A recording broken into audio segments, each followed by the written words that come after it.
That night, my mother texted me just one command telling me to come watch my nephew immediately and not to make a scene. I went, but I did not argue or cry. Instead, I opened my laptop and started a digital timer. I began recording every single minute they thought was free. They assumed I was just being the reliable sister, but they had no clue I was preparing to send them a bill. My name is Juliana Parks, and in the unwritten constitution of my family, I am designated as the infrastructure. I am the road you drive on without thinking about who paved it.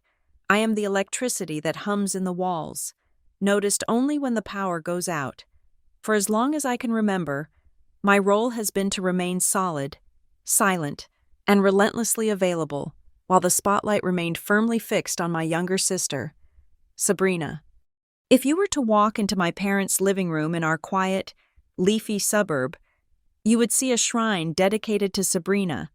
There are framed photographs of her prom night, her cheerleading championships, and her graduation from a cosmetology school she attended for exactly 6 months before quitting. My presence in that room is limited to a single graduation photo from university, tucked away on a lower shelf behind a porcelain figurine of a shepherdess. My father, Grant, and my mother, Lydia, do not do this out of malice. Or at least, that is what I told myself for 20 years. They do it because Sabrina is vibrant, chaotic, and demanding, and I am simply Juliana. I am the one who handles her own taxes. I am the one who remembers birthdays. I am the one who does not need to be worried about. And because I do not need to be worried about, my time is treated as a public resource, free for the taking. The dynamic shifted tectonically 3 years ago when Sabrina gave birth to Milo. Let me be clear about one thing before I proceed. I love Milo. He is a sweet, curious 3-year-old boy with messy brown curls and a laugh that sounds like bubbles popping in the air. He is innocent in all of this. When he wraps his small, sticky fingers around my thumb, I feel a fierce protective instinct that catches in my throat. But my love for my nephew has become the weapon my family uses to hold me hostage. It started subtly, as these things always do. It was a request here and there. Can you watch him for an hour while I run to the dentist? Can you pick him up from daycare because the car will not start? I agreed. Of course I agreed. That is what families do. That is what aunts do. But an hour turned into an afternoon. An afternoon turned into a Friday night. A Friday night bled into a weekend. Over the last 6 months, the requests stopped being requests. They mutated into expectations. I am currently in the middle of a massive career transition. After years of working in administrative support, unfulfilled and underpaid, I spent thousands of dollars of my own savings to enroll in an intensive data analytics certification program. It is grueling work. It requires hours of deep focus, coding practice, and statistical modeling. I am trying to build a future where I am not just the helpful assistant, but the architect of my own life. My parents know this. Sabrina knows this. I have told them explicitly that my evenings are for study. Yet, they simply do not believe me. To Grant and Lydia, because I am single and childless, my time is a vacuum that needs to be filled with their needs. They view my studying as a cute hobby, something I can put down the moment Sabrina has a crisis. And Sabrina always has a crisis. Last Tuesday was a perfect example of the suffocation I've been living under. I had blocked out the hours from 6 in the evening until 10 at night to work on my capstone project. It was a crucial window of time. I had my laptop set up on my dining table, a cup of black coffee steaming beside me, and my phone turned to silent. At 5:45, my doorbell rang. It was not a hesitant ring. It was the insistent, rhythmic pounding of someone who knows they will be let in. I opened the door to find my mother standing there, holding Milo's diaper bag in one hand and a portable playpen in the other. Sabrina's car was idling in my driveway, the engine running, ready for a quick getaway. "Mom," I said, blocking the doorway with my body, "what is going on?" Lydia pushed past me, forcing me to step back or be trampled. She set the playpen down in the middle of my small living room, right where I usually pace when I'm thinking. "Sabrina has a networking event," my mother announced. her voice carrying that frantic energy she always gets when she is serving Sabrina's interests. It is very important for her career. She needs to meet some influencers. Networking? I asked, looking out the window. Sabrina was checking her makeup in the rearview mirror. She was wearing a sequined dress that looked less like business attire and more like she was going to a club in the city. Since when is drinking margaritas networking? Don't be jealous, Juliana, my mother snapped, unzipping the diaper bag and starting to unpack wipes and snacks onto my clean coffee table. It is ugly on you. Your sister is trying to build her brand. You should be supportive. Besides, you are home. You are just sitting here with your computer.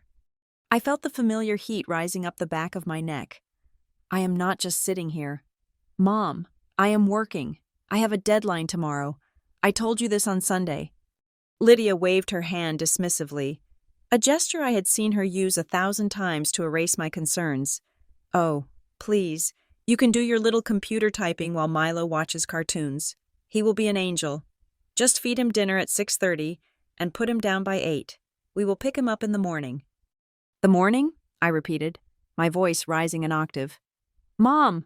No, I have a webinar at 8 in the morning. I cannot have a toddler here overnight on a Tuesday.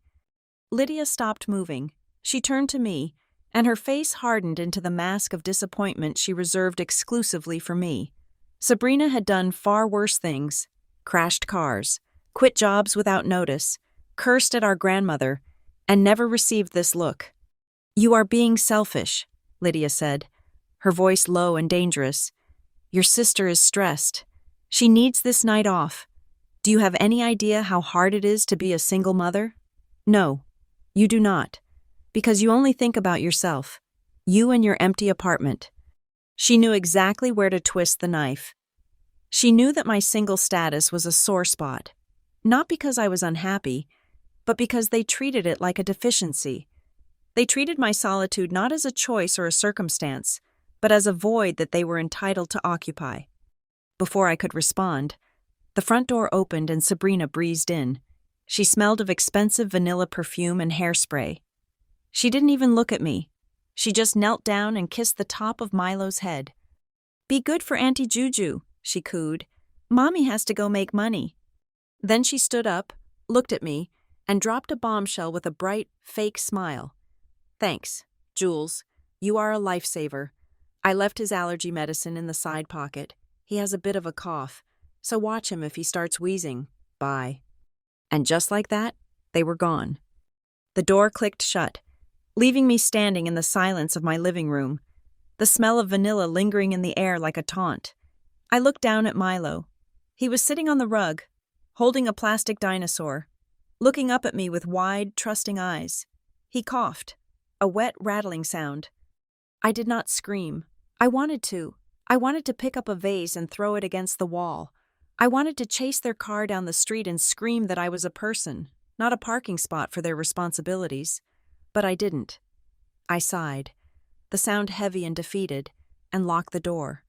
For the next 5 hours, I did not write a single line of code. I did not analyze a single data set. Instead, I administered nebulizer treatments to a coughing toddler. I cooked macaroni and cheese because it was the only thing he would eat. I cleaned up vomit when the coughing made him gag. I walked him up and down the hallway for 45 minutes to get him to sleep, because he was overtired and missing his mother. When he finally fell asleep in my guest bed at 9:30, I walked into the kitchen and poured myself a glass of water. My hands were shaking. I looked at my laptop, still open on the dining table. The screen now dark. I had missed my study window. I was behind schedule. My future felt like it was slipping through my fingers, grain by sand grain, stolen by people who claimed to love me. I sat down and opened my banking app. I needed to pay my tuition for the next semester. As I scrolled through my transactions, I saw the transfer I had made to my parents last week. $300 to help them with a car repair they claimed they couldn't afford. Then, I opened social media. It was a masochistic impulse, I know, but I had to see. There it was. Sabrina's Instagram story, posted 20 minutes ago. She was not at a networking event. She was at a high-end steakhouse downtown. The camera panned around the table, showing 3 bottles of wine, a platter of oysters, and a group of her friends laughing. The caption read, "Mom's night out. Deserved. Blessed free pass." I stared at the screen. Free pass. That was what I was to them. A free pass. A cost-saving measure. I did some quick mental math. A babysitter for a sick child on a weeknight in our area would charge at least $25 an hour. Overnight care was a premium service. The meal I cooked cost money. The medicine I used was from my own supply. The time I lost on my project had a potential future monetary value in terms of my career advancement. My father, Grant, always liked to say that time is money. He usually said it when he was rushing me off the phone so he could watch his golf tournaments. But as I sat there in the dark, listening to my nephew breathe in the other room, the phrase took on a new, literal weight. They were not just stealing my time, they were stealing my life. They were extracting labor from me and calling it family duty. If I were a stranger, they would have to pay me hundreds of dollars for what I did tonight. But because I was Juliana, the sturdy one, the reliable one, the one with no real life, they paid me in guilt and criticism. I closed Instagram. I did not cry. I felt something inside me crystallize. It was a cold, hard sensation, like water turning to ice. The resentment that had been bubbling hot and messy in my chest for years suddenly cooled into something sharp and usable. I looked at my laptop. I had opened Excel to work on my data project, but the spreadsheet was blank. I typed a header into the first column, date. In the second column, I typed, service provided. In the third, hours worked. And in the fourth, the one that made my heart beat a little faster with a dark, thrilling sense of rebellion, I typed, market rate. I was not going to argue with them anymore. Arguments were emotional, and in my family, emotions were Sabrina's territory. I could not win a screaming match against a golden child. But facts, data, documentation, that was my territory. I looked at the clock on the microwave. It was 10:15 at night. I typed in the start time, 5:45 post-meridiem. I looked at the empty spot where my evening should have been. You want to treat me like an employee? I thought, my fingers hovering over the keys. Fine, then I will start acting like one. This was not just about tonight. I knew that. This was about every canceled date, every missed class, every dollar I spent on diapers and pizza that was never reimbursed. I was going to account for it all. I was going to audit my own exploitation. I started typing, and for the first time in years, I did not feel helpless. I felt like I was finally going to work. The spreadsheet became my secret obsession, but the chaos it cataloged was painfully public within the walls of my home. Over the following weeks, the pattern solidified into something harder than concrete. It was no longer a series of isolated favors. It was a lifestyle my sister had curated for herself, built entirely on the foundation of my inability to say no. The requests always started with a manufactured urgency that left no room for negotiation. It was never a polite inquiry about my schedule 3 days in advance. It was always a frantic phone call at 7 in the morning or a text message typed in all capital letters while I was in the middle of a coding lecture. One particular Tuesday stands out in the ledger of my resentment. I had arranged to meet with a potential mentor, a woman who ran a data firm in the city, and had agreed to review my portfolio. It was not a job interview, but it was the kind of coffee chat that leads to one. I had ironed my blouse the night before. I had printed my resume on heavy, cream-colored paper. I was ready to step out of the role of the dutiful daughter and into the shoes of a professional. Then, at 8:15 in the morning, 45 minutes before I needed to leave, my phone rang. It was Sabrina. "Jules, you have to help me," she gasped. Her voice sounded thick, like she had been crying. "What is wrong?" I asked, my stomach immediately tightening. The conditioning ran deep. Her distress was my command. "It is my back," she whined. I threw it out, trying to lift the stroller into the trunk. "I can barely move. I have an appointment with a specialist in an hour, but they do not allow children in the examination room. You need to take Milo. Mom is at her bridge club and Dad is golfing. You are the only one." I looked at the clock. If I took Milo now, I would miss my train. If I missed my train, I would miss the coffee meeting. Rescheduling with a busy executive was nearly impossible. Sabrina, I cannot, I said, trying to keep my voice steady. I have that meeting today, the one I told you about last week. There was a pause, and then the sound of a sharp intake of breath on her end. So you want me to be crippled? Is that it? You want me to drag a toddler around while my spine is seizing up? I thought you loved your nephew. The guilt trip was immediate and practiced. I hesitated, looking at my ironed blouse. I will be quick, she promised. Sensing my wavering, 2 hours, max, I will drop him off, go to the doctor, and come right back. You will just be a little late. Please, Juliana. I canceled the meeting. I sent a humiliating email to the mentor apologizing for a family emergency, knowing full well that to a professional like her, I just looked flaky and unreliable. Sabrina dropped Milo off 10 minutes later. She did not look like someone whose spine was seizing. She walked up my driveway with a slight limp that vanished the moment she thought I was not looking, but reappeared when she saw me at the door. 2 hours, she said, handing me the child. Milo stayed for 9 hours. 2 hours turned into 4 while I paced my living room, texting her for updates. She replied that the doctor was running late. Then she said she had to go to the pharmacy. Then she stopped replying altogether. By 6 in the evening, my parents called, not to ask if I was okay or if I needed help, but to relay instructions. Lydia's voice was crisp over the speakerphone while I tried to scrub strained carrots out of my carpet. Sabrina is resting at our house. Juliana. Her back is in terrible spasms. The poor thing is in agony. She cannot possibly lift Milo tonight. He will have to sleep over at your place. I gripped the phone so hard the plastic creaked. Mom, I do not have diapers for overnight. I do not have his pajamas. I have classwork to do. Then go to the store, Lydia said, as if the solution were obvious. And while you are at it, Sabrina mentioned that Milo's winter coat has a tear in the seam. Since you are watching him, maybe you can mend it? You are so good with a needle. I stared at the phone in disbelief. I was being told to run errands and perform seamstress duties for the privilege of providing free overnight childcare. I looked at Milo. He was sitting in the middle of the floor, banging 2 wooden blocks together, completely unaware that he was the baton in a relay race nobody wanted to run. He looked up at me and grinned, his 2 bottom teeth showing. Juju, he said, reaching his arms up. I picked him up. I held him close, smelling the baby shampoo and the faint scent of milk. My anger at his mother never transferred to him. It was a strict firewall I maintained in my mind. When he cried, I rocked him. When he was hungry, I cooked for him. I read him the same book about a hungry caterpillar 5 times in a row because it made him giggle. I gave him the best of me, even when his mother was taking the rest of me for granted. But the ledger in my laptop grew.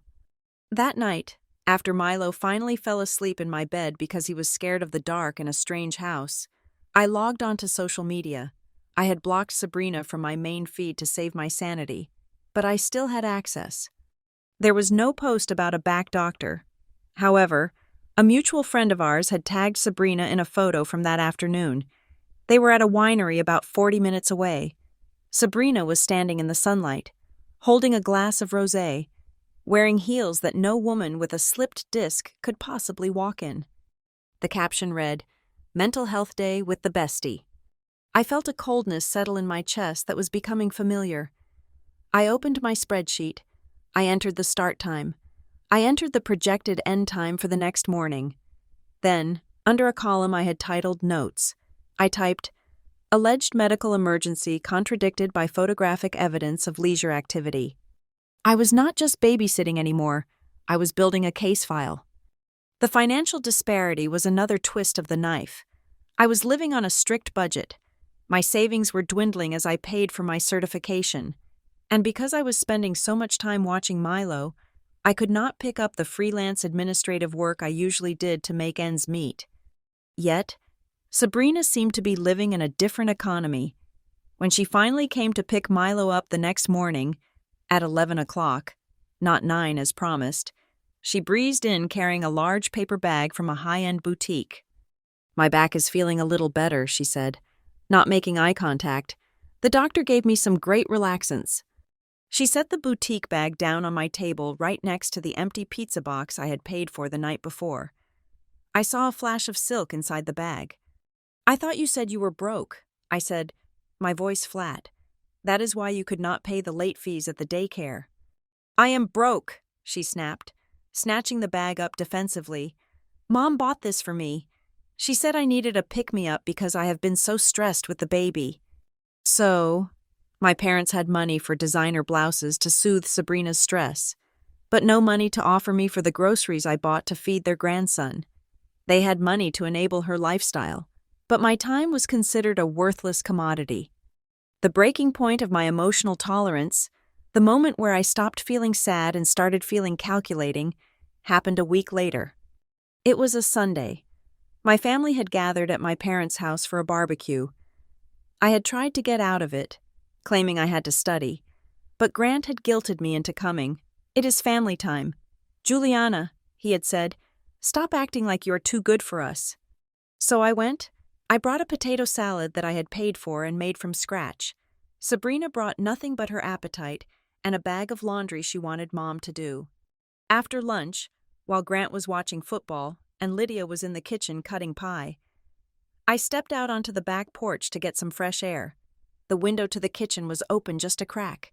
I could hear voices drifting out, clear and sharp in the afternoon air. It was Sabrina talking. She must have been on the phone with one of her friends, her voice pitched in that loud, performative way she used when she wanted to sound important. "No, I am not worried about the summer break," Sabrina was saying. I laughed when the daycare told me the price for the summer camp. Who pays $3,000 for a toddler to play with sand? I stood frozen by the hydrangeas, holding my breath. "Yeah, well, I have a system," Sabrina continued, followed by a cruel, dismissive laugh. "I have Juliana. She is not working right now anyway. She is just doing some fake computer course online. She is basically sitting at home doing nothing." My hands clenched into fists at my sides. Fake computer course. Doing nothing. The voice on the other end of the line must have asked something about payment or imposition, because Sabrina's next words burned themselves into my memory forever. "Pay her? Are you kidding? She is his aunt. She has to do it. Besides, it makes her feel useful. You know how she is. She does not have a husband or kids of her own. So this gives her a little purpose. It is literally free labor.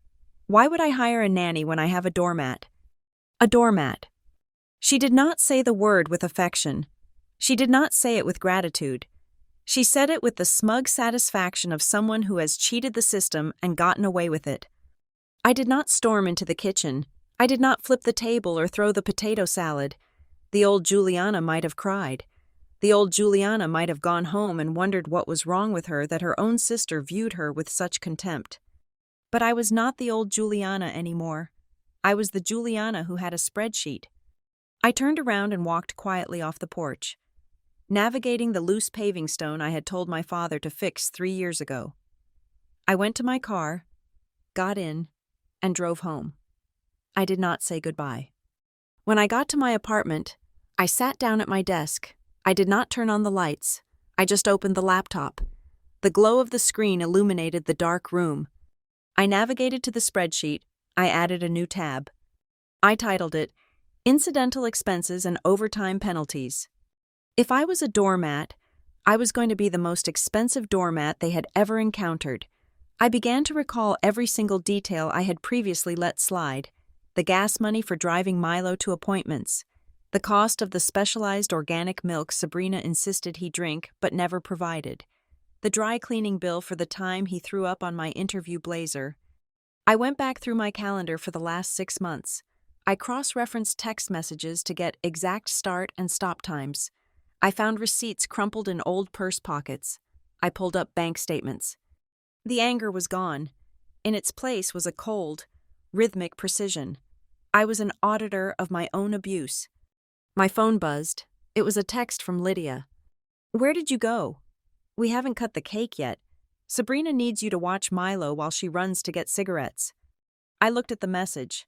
For the first time in my life, I did not feel the urge to explain or apologize. I typed back, "Not feeling well," went home. Then I turned the phone face down and went back to the data. I calculated the weekend differential. I added a surcharge for short notice bookings. Based on the standard contracts of 3 local nanny agencies, I factored in a holiday rate for the time I watched him on Memorial Day, so Sabrina could go to a beach party. The final number at the bottom of the spreadsheet began to grow. It became a living thing, a testament to my stolen time. It was 4 figures long and climbing. They thought I was free. They thought I was infinite. They were about to learn that everyone has a price, and mine was past due. The transformation of my laptop from a tool of study into an instrument of justice was quiet, methodical, and profoundly satisfying. Over the next 3 weeks, I did not just babysit. I conducted a forensic audit of my own exploitation. I treated the spreadsheet with the same rigor I applied to my capstone project. I created columns for every conceivable variable. There was the standard time in and time out, of course, but I added granularity that painted a stark picture of the labor involved.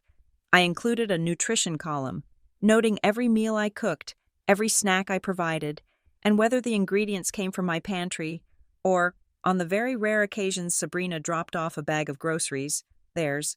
I added a hygiene column for diaper changes, baths, and the grim reality of potty training accidents. My tone in the notes section was clinically neutral. I did not write, "Sabrina is a selfish monster who left me with a screaming brat." Instead, I typed, "Friday, October 14th. Drop off at 6 post meridiem, pick up at 2 in the morning on Saturday. Child exhibited signs of separation anxiety and distress for 3 hours. Administered dinner at 7. Parent unreachable by phone during this interval." I calculated the mileage for every trip I made to pick Milo up or drop him off. I measured the gas consumption of my sedan. I even factored in a wear and tear percentage for the car seats, cleaning supplies, and the increased electricity bill from running the washing machine for his soiled clothes.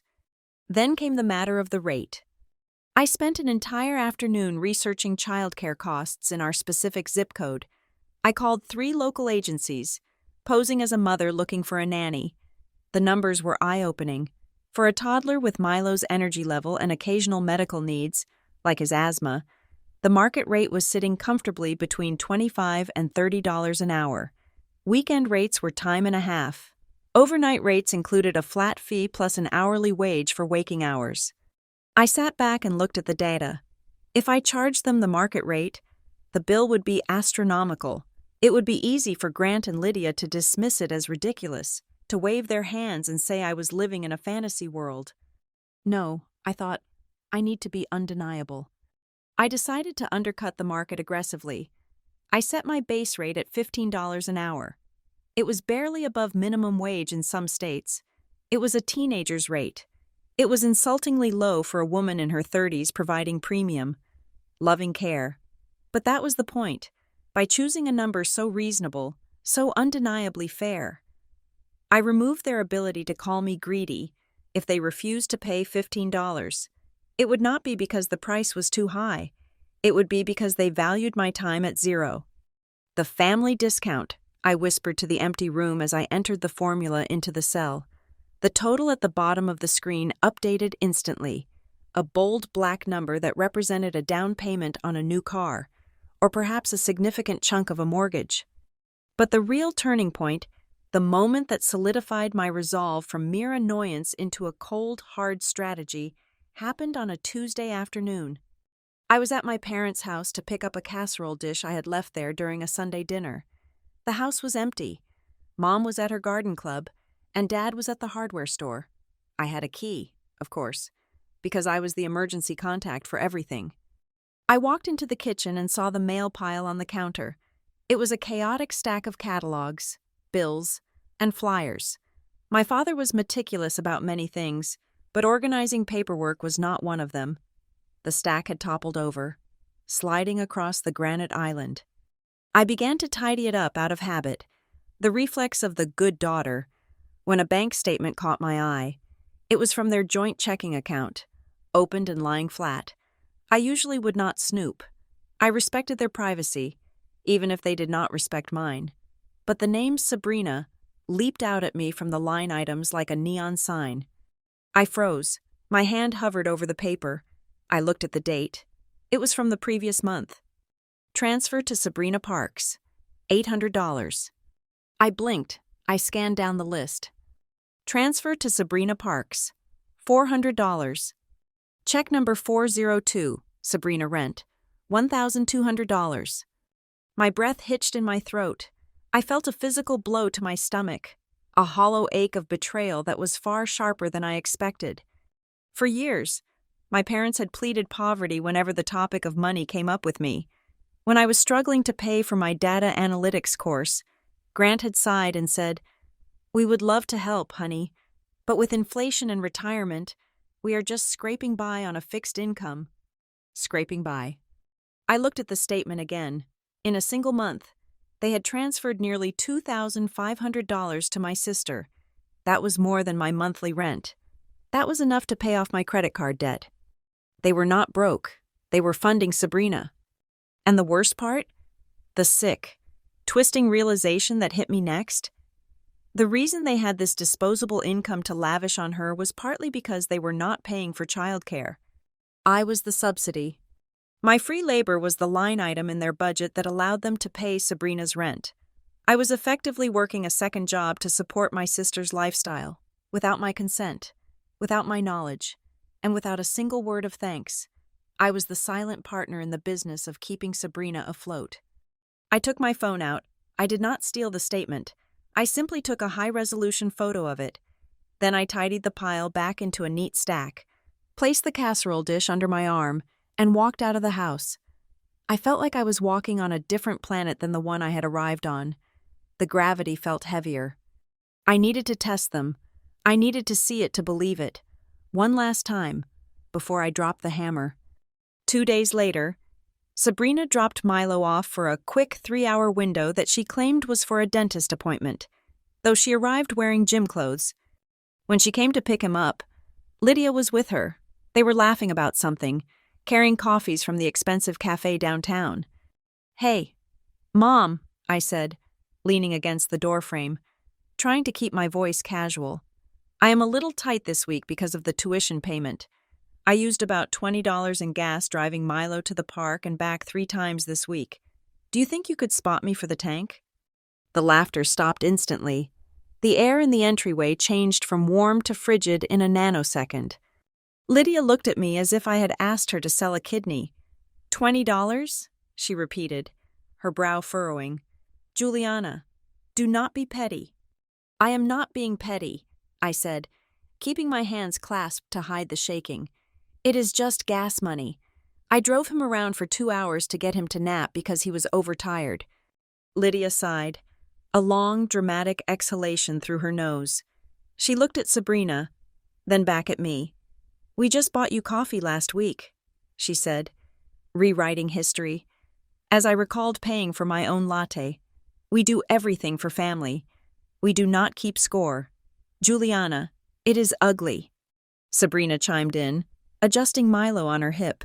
"Yeah, Jules, I would give it to you, but I am literally broke until payday. You know how it is." Literal broke. I thought, remembering the $2,500 in transfers.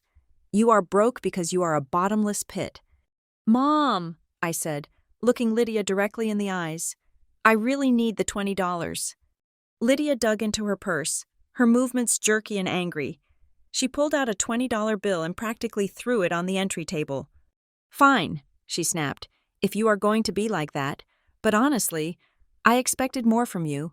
You are supposed to be the stable one, nickel and diming your sister. It is disappointing." She turned to leave, ushering Sabrina out the door. "We are going to dinner," Lydia threw over her shoulder. "Do not wait up for a call." The door slammed shut. I stared at the $20 bill on the table. It was crumpled. It was an insult. They had just gaslighted me over $20 while secretly funneling thousands to the sister who was standing right there, lying to my face. I picked up the bill. I walked over to my laptop. I opened the spreadsheet. I went to the bottom of the list. I added a new line item. Credit. Cash payment received. Amount. -$20. I was not keeping score? Oh, I was keeping score. I was keeping the most accurate score in the history of this family. I looked at the total due cell. It was sitting at a number that would make my father choke on his golf club. I was done with soft boundaries. I was done with hints. I was done with asking for gas money. I opened a new Word document. I centered the text at the top of the page. I typed the word invoice in bold, size 24 font. Below that, I typed, to Grant and Lydia Parks and Sabrina Parks, from Juliana Parks, independent contractor. I began to copy the data from the spreadsheet into the document. I formatted it beautifully. It looked professional. It looked legal. It looked like the end of the world as they knew it. I did not send it yet. I needed one more piece of evidence. I needed the final nail in the coffin. I needed them to push me one more time, to prove beyond a shadow of a doubt that they did not care about my future, only my utility. I knew the interview for the senior analyst position was coming up in 3 days. It was the big one, the job that would double my salary and get me out of this town. I had a feeling they were going to try to ruin it, and when they did, I would be ready. The spreadsheet was no longer just a log. It was a loaded gun, and my finger was hovering over the trigger. The position was for a senior data analyst at a top-tier fintech firm based in Chicago. It was fully remote, came with a benefits package that made my eyes water, and offered a starting salary of $85,000 a year. That number was not just a salary to me, it was an escape hatch. It was the financial velocity I needed to orbit out of my family's gravitational pull forever. I had spent 3 days preparing. I researched the interviewers, memorized the company's quarterly reports, and rehearsed my answers to behavioral questions until I could recite them in my sleep. I had transformed my small second bedroom, which usually served as a storage space for Sabrina's cast-off impulse purchases, into a professional studio. I set up a ring light. I bought a high-definition webcam. I even ironed a navy blue blazer that I had found at a thrift store, pairing it with a crisp white blouse. My mother, Lydia, knew exactly how important this was. I had told her 3 times. I had written it on the family calendar in the kitchen.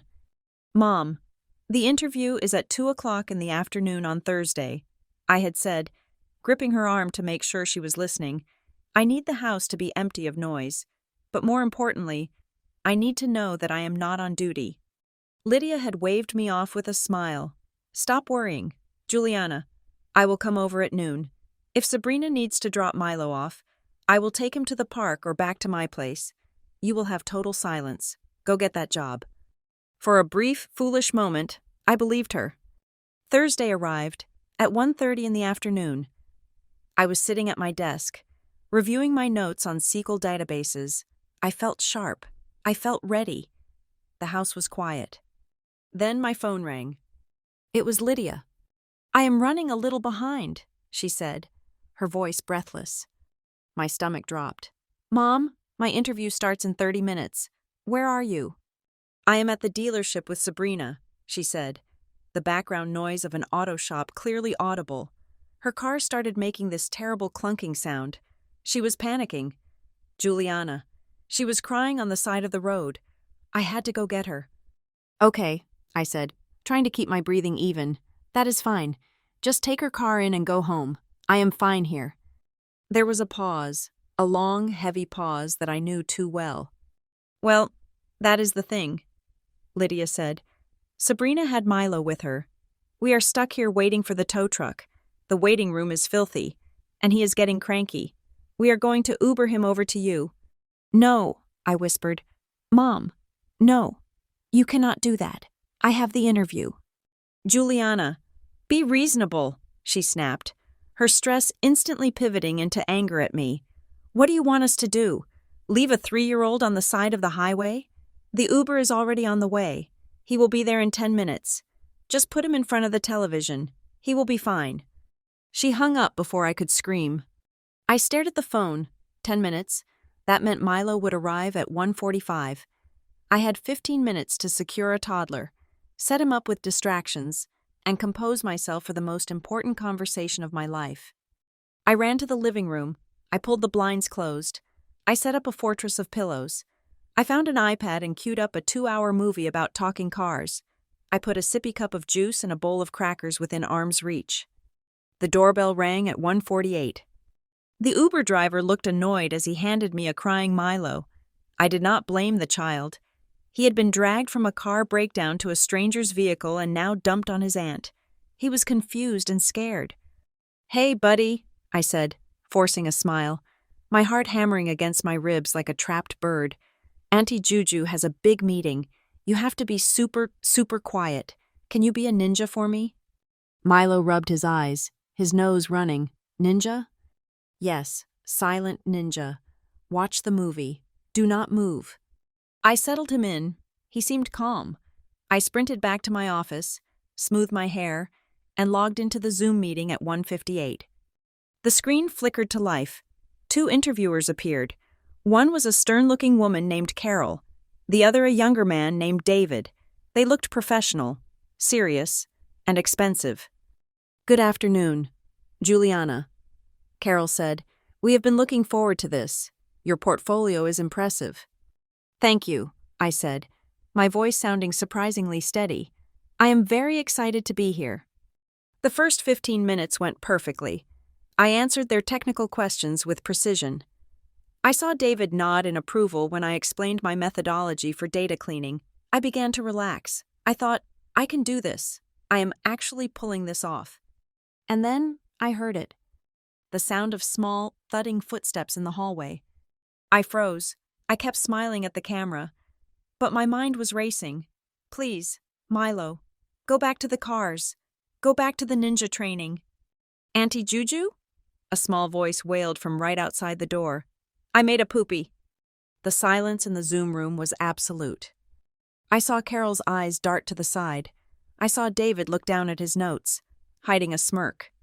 "I am so sorry," I said, my face burning with a heat that felt like a chemical peel. "That is my nephew. There was a family emergency and—" The door handle turned. I had locked it, of course, but the lock was a flimsy privacy latch, not a deadbolt. "Auntie Juju!" Milo screamed, rattling the handle violently. "It smells! Open!" The rattling shook the door in its frame. The noise was deafening in the small room. "Juliana," Carol said, her voice cool and detached. "Is this a bad time?" "No," I insisted, desperate now. I just need 1 minute to—" I stood up to go to the door, forgetting that I was wearing pajama bottoms with my blazer. As I rose, the bottom half of my professional attire was visible for a split second before I sat back down in horror. But it didn't matter, because at that exact moment, Milo threw his heavy body against the door. The latch gave way with a crack. The door swung open. Milo stood there. He was not wearing his pants. He had evidently tried to handle the situation himself. He was crying. He was messy. And he was walking directly toward me. The webcam captured everything. I scrambled to cover the lens with my hand, but it was too late. The image of a chaotic, half-dressed toddler and a frazzled, pajama-wearing candidate was burned into the digital record of the interview. "We are going to end the call here," Carol said. Her voice was final. There was no room for negotiation. "We will be in touch." The screen went black. I sat there in the silence of my ruined bedroom. The ring light was still buzzing, casting a halo on the disaster. Milo was crying at my feet, reaching for me. I stood up. I walked Milo to the bathroom. I cleaned him up. I put fresh clothes on him. I spoke to him gently. "It is okay. Milo, it is not your fault. You are a good boy." My hands were steady. My voice was calm. But inside, something had snapped. It was the last tether connecting me to the hope that my family would ever respect my boundaries. Once Milo was settled back in front of the television, I checked my phone. I sent a text to the family group chat. "The interview is over. I lost the job." Milo broke into the room. I waited for the apology. I waited for the wave of remorse. 5 minutes later, Grant replied, "Don't be dramatic. Jules, jobs come and go. There is always another one. Family comes first. Then, a message from Sabrina. OMG, is Milo okay? You didn't yell at him, did you? And LOL, relax. You don't have kids, so you don't get how hard it is. You aren't that busy. You aren't that busy. I stared at those words. They floated on the screen. White text on a gray bubble. I did not reply. I did not throw the phone. I walked back into my office. I took off the blazer and folded it neatly. I sat down at my computer. I did not open the job search engine. I did not email the interviewers to beg for a second chance. I opened the spreadsheet. I went to the bottom. I created a new section titled, Failure to Provide Agreed Service, Opportunity Cost. Under the description, I typed, Breach of verbal contract regarding childcare coverage on Thursday, December 12th, resulting in immediate termination of interview process for senior analyst role. I did not know how to value the lost job. $85,000? No, that was speculative. But the time? The time was real. I logged the hours I had spent preparing for the interview, 12 hours. I logged the cost of the webcam and the ring light, $150. I logged the cost of the blazer, $18. And then, I logged the childcare hours for today, 2 hours at emergency rates. I looked at the total. It was not enough. It would never be enough to pay for the humiliation I had just endured, but it was a start. I minimized the spreadsheet and opened a new document. I had created the draft before, but now I was going to finalize it. I typed the header, Invoice 01. Bill 2, Mr. Grant Parks, Mrs. Lydia Parks, Ms. Sabrina Parks. Date, December 12th. Due date, upon receipt. I went through the spreadsheet, line by line, transferring the data onto the clean, white page. October 3rd, emergency childcare, 6 hours, $90. October 12th, overnight care, 14 hours, $210. November 5th, grocery reimbursement, $45. The list went on. It spanned 3 pages. It was a catalog of my life, quantified. At the very bottom, in the notes section, I added a line in bold. Note: this invoice represents a fraction of the market rate for services rendered. Failure to address this balance will result in the immediate cessation of all future services. I saved the file as a PDF. The file name was Parks Family Invoice Q4.pdf. I looked at the file icon on my desktop. It looked like a grenade. I checked on Milo. He was asleep on the couch, his thumb in his mouth. He looked like an angel. I loved him. I really did. But as I looked at him, and then back at the laptop where my sister's message about me not being busy still glowed, I knew I had to pull the pin. I opened my email. I attached the PDF. I typed the subject line, regarding recent childcare services. I hovered the mouse over the send button. My heart was not racing anymore. My hands were not shaking. I felt a strange, cold clarity, like the air after a thunderstorm. I clicked send. The email did not make a sound when it left my outbox, but the silence that followed felt heavy, like the drop in pressure before a tornado touches down. I sat in my office chair, my hands folded in my lap, watching the timestamp on the sent message, 2:35 in the afternoon. The subject line was stark and unmissable, Notice of Outstanding Balance and Service Agreement Modification. Inside, I had kept the body of the email brief. I did not rant. I did not explain about the ruined interview or the years of neglect. I simply wrote, Dear Grant, Lydia, and Sabrina, please find attached a detailed log of childcare services provided by Juliana Parks from June 1st through December 12th. This log includes dates, hours worked, specific duties performed, and incidental expenses incurred. Total hours logged, 312 hours. Total incidental expenses, $485. At a significantly discounted family rate of $15 per hour. The total value of labor provided is $4,680, including expenses. The total outstanding balance is $5,000, $165. Moving forward, I am presenting two options for our continued interaction regarding Milo. Option A. The outstanding balance is acknowledged. A payment plan is established. Future childcare will be provided based on a pre-signed contract with guaranteed 48-hour notice. Option B. The outstanding balance is forgiven. However, effective immediately, I will no longer provide any childcare services under any circumstances. I will remain Milo's aunt, but I will not be his caregiver. Please review the attached PDF and let me know how you wish to proceed. Sincerely, Juliana. I closed my laptop. I did not block their numbers. I wanted to see the blast radius. It took exactly 14 minutes. My phone began to vibrate against the wooden desk. The caller ID flashed Mom. I took a deep breath, let it ring twice, and then answered. I put it on speakerphone and set it down. I needed my hands free, as if I were bracing for a physical impact. Juliana. Lydia's voice was not a scream. It was a tremble, a high-pitched vibration of pure disbelief. What is this? I just opened this file. What is wrong with you?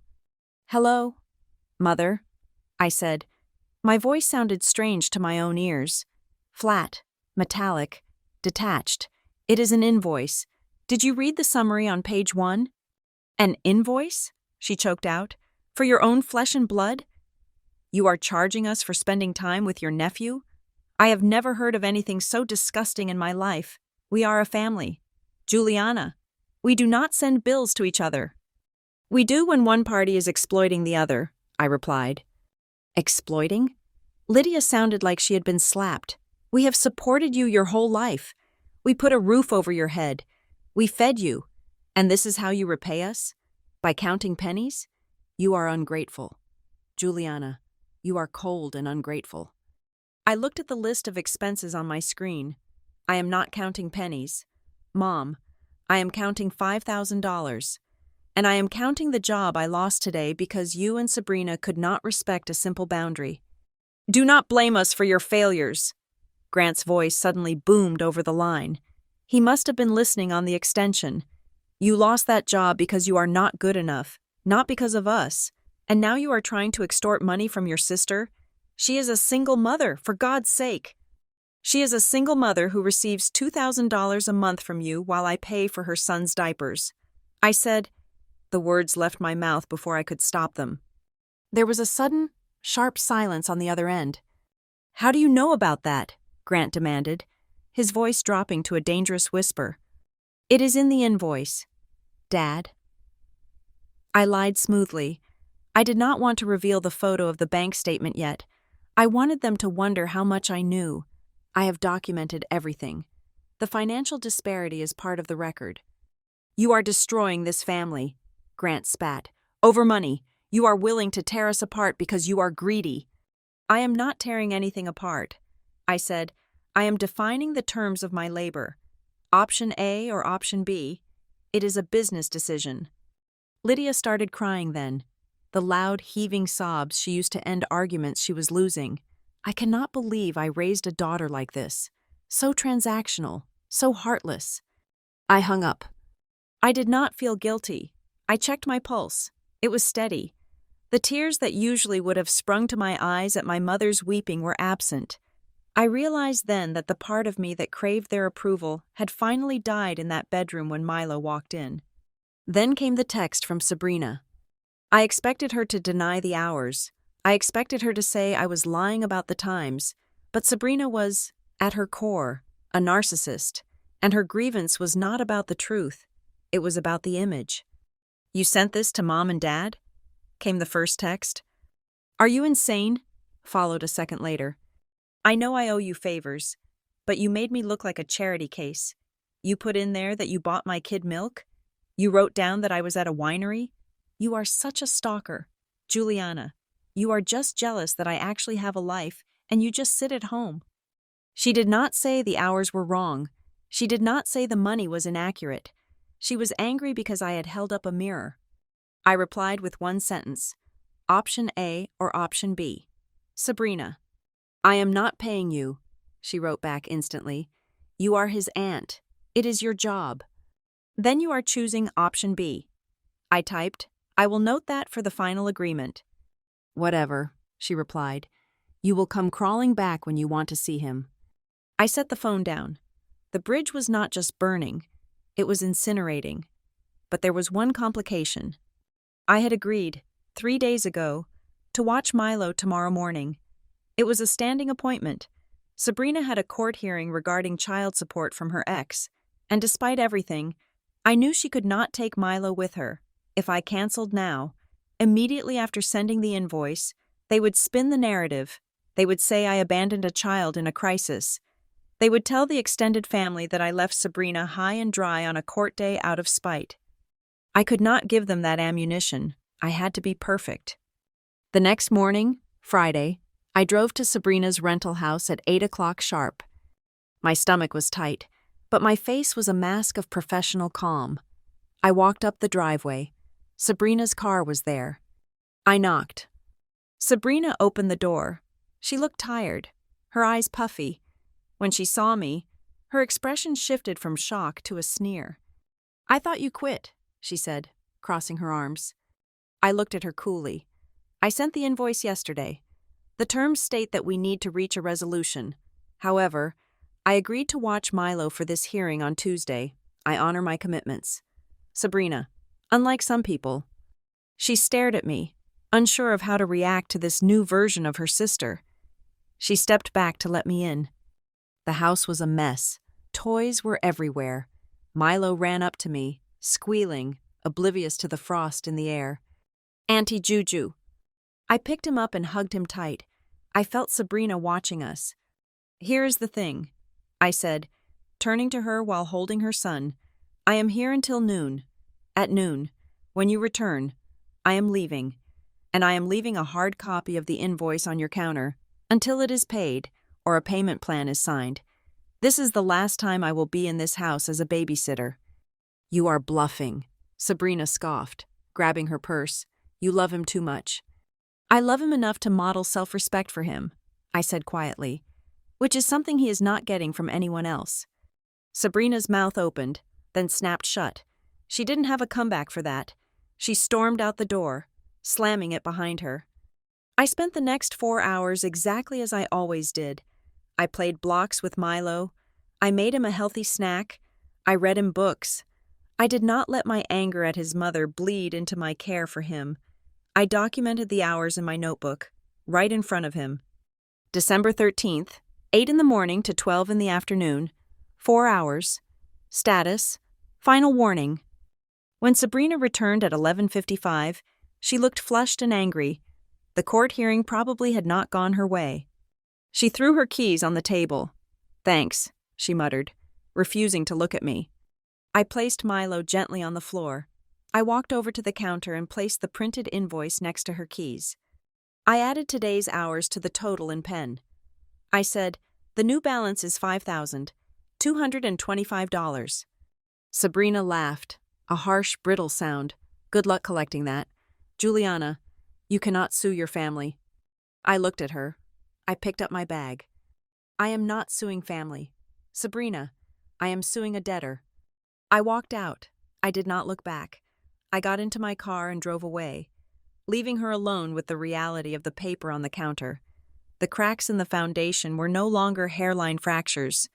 They were gaping holes, and the house was beginning to slide. The silence that followed my departure from Sabrina's house was deceptive.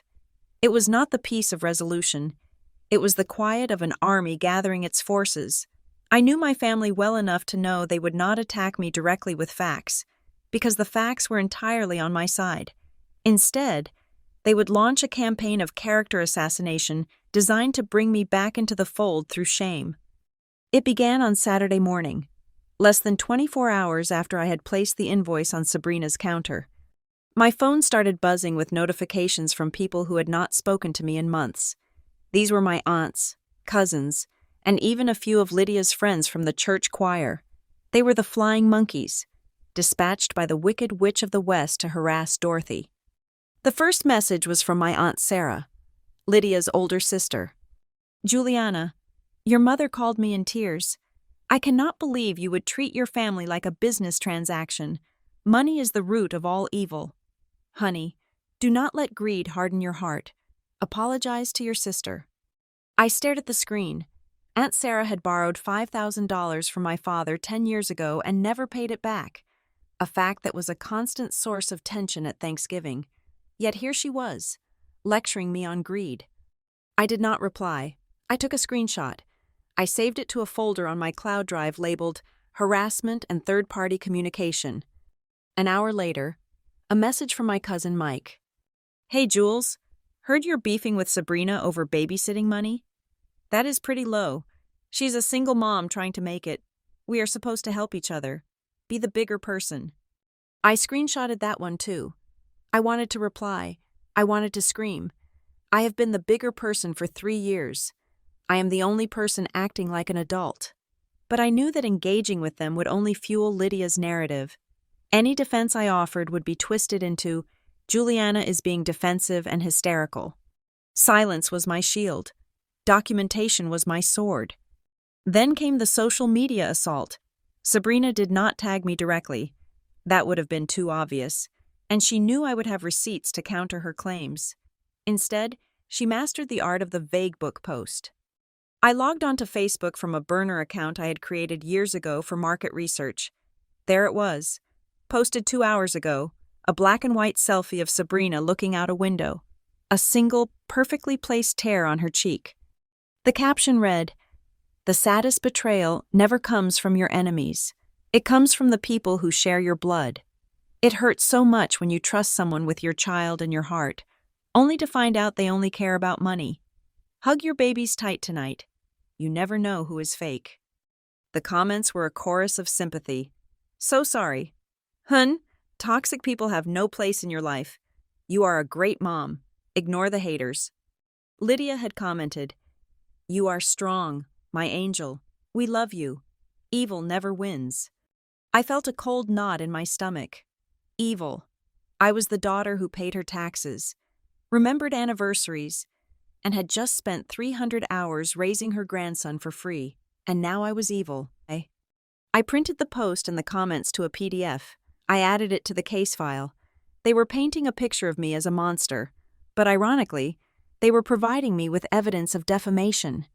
The psychological warfare escalated on Sunday evening. The digital shaming had not worked. I had not called crying, begging for forgiveness. So, they decided to move to physical intimidation. It started with a text from Grant. "I am coming over tomorrow morning to drop off some mail that came to our house for you. Also, leave the back door unlocked. I need to check the furnace filter. I think it is the same model as ours, and I have a spare." I read the text twice. It was a transparent lie. My father had never checked my furnace filter in the 5 years I had lived in this apartment, and he certainly never came over just to drop off mail. He usually made me pick it up. He wanted access. I replied, "Thanks, Dad. You can leave the mail in the mailbox. My landlord checks the furnace, so no need to come inside." His response was immediate and aggressive. "Do not be difficult. Juliana, I am your father. I have a key for emergencies. Remember? I will let myself in if you are not there. I need to check the house. We are worried about your mental state." My blood ran cold. Worried about my mental state, that was the new angle. If I was demanding payment, I must be crazy. And if I was crazy, they needed to intervene. But I knew the real reason. If Grant had a key, and if he established a precedent of letting himself in, then Sabrina could simply drop Milo off inside my apartment, whether I agreed to it or not. They could physically force the childcare on me. They could leave the child in my living room and drive away, forcing me to either watch him or call the police on my own parents, something they knew I would hesitate to do. I looked at the clock. It was 7:30 in the evening on a Sunday. I grabbed my purse and ran to the hardware store 10 minutes before it closed. I bought a high-security deadbolt and a new handle set. It cost me $185. I am not handy. I am a data analyst. But that night, fueled by adrenaline and a terrifying realization that my home was no longer safe from my family, I watched 3 tutorial videos on my phone. I got out my toolbox. I spent 2 hours unscrewing, drilling, and fitting the new lock. I stripped a screw. I scratched the paint on the door, but by 10 o'clock at night, the new deadbolt was in place. It was solid brass and heavy. I took the old key, the one Grant had a copy of, and dropped it into the trash can. I tested the new key. The bolt slid home with a satisfying thunk. I was not done. I went to my laptop and composed a formal email. I could not rely on texts anymore. I needed a paper trail that proved I had revoked their access. Subject: Update regarding property access and security. To Grant Parks. CC Lydia Parks. Dear Dad, regarding your text about entering my apartment tomorrow, please be advised that as of 10 o'clock tonight, the locks on my residence have been changed. The key in your possession will no longer work. I am doing this to ensure my privacy and security. Do not attempt to enter my home without my express invitation. If you attempt to use the old key or force entry, it will be treated as a break-in. You can leave the mail in the mailbox as discussed. Juliana. I sent it. The reaction was nuclear. Grant did not text. He called. I let it go to voicemail. He called again and again, 6 times in 3 minutes. Then Lydia called. Then the house phone called. Finally, the voicemail notification popped up. I played it, turning the volume down low. Grant's voice was shaking with rage. Who do you think you are? Changing the locks on your own father? We are your parents. We have a right to access your home in case of an emergency. What if you slip in the shower? What if you choke? You are acting paranoid. Juliana, you are acting like a lunatic. This is a threat. You are threatening us by cutting us off. Give me the new key tomorrow, or so help me God. The message cut off. I saved the audio file. They called it a threat. I called it a boundary. To a narcissist, the loss of control feels like an attack. They were panicking because the doormat had suddenly grown spikes. They realized that if they could not get into my house, they could not dump Milo. If they could not dump Milo, Sabrina would have to parent her own child or pay for care. And if she had to pay, the financial house of cards they had built on my back would collapse. The next morning, I stayed home from the library where I usually studied. I worked from my kitchen table, facing the door. At 9 o'clock, I heard a car pull up. I peeked through the blinds. It was Grant's truck. He walked up to the door. He did not knock. He pulled out his keyring and selected the silver key I had given him when I moved in. He tried to insert it into the lock. It did not fit. I saw him try again, jamming it harder. He jiggled the handle. He put his shoulder against the door and shoved. The new deadbolt held firm. He stepped back, his face red. He looked up at the window. He knew I was in there. He pounded on the door with his fist. Juliana, open this door. I know you're in there. I did not move. I did not speak. I simply held up my phone and recorded a video of him pounding on my door, trying to force his way in. After 5 minutes of shouting, he kicked the door one last time, threw the mail on the mat, and stormed back to his truck. I watched him drive away. My hands were shaking, but not from fear. They were shaking from the sheer exertion of holding up the weight of their dysfunction for so long, and finally letting it drop. I sat back down at my computer. I opened the folder where I kept the invoice and the spreadsheet. I created a new subfolder titled Legal Actions. I knew this was not over. They would not accept defeat this easily. Grant's ego was bruised, and Lydia's narrative was threatened. They would escalate.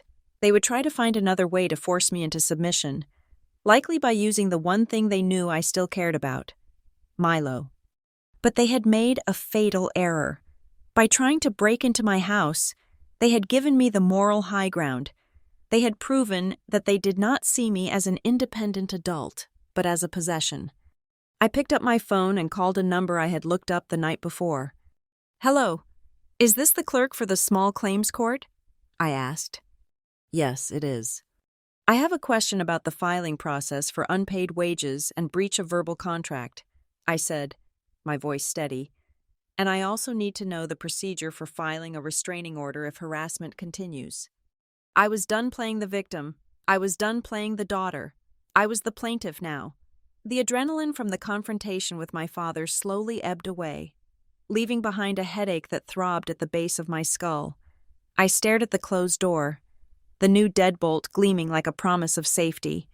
On the welcome mat outside, visible through the window, lay the scatter of envelopes Grant had thrown down in his temper tantrum. He had used the mail as a Trojan horse to gain entry, a prop in his performance of the concerned father. I assumed it was just my own junk mail he had collected from his house, magazines I hadn't changed the address for, or perhaps a birthday card sent weeks late. I waited 20 minutes to ensure his truck was truly gone before I unlocked the door and retrieved the pile. I brought the stack to the kitchen table and began sorting it. Junk, coupon flyer, graduate school alumni newsletter. Then my hand stopped. Stuck between a pizza delivery menu and a bill for my car insurance was a window envelope. It was not addressed to me. It was addressed to Mr. Grant Parks and Ms. Sabrina Parks. The return address was not a personal one.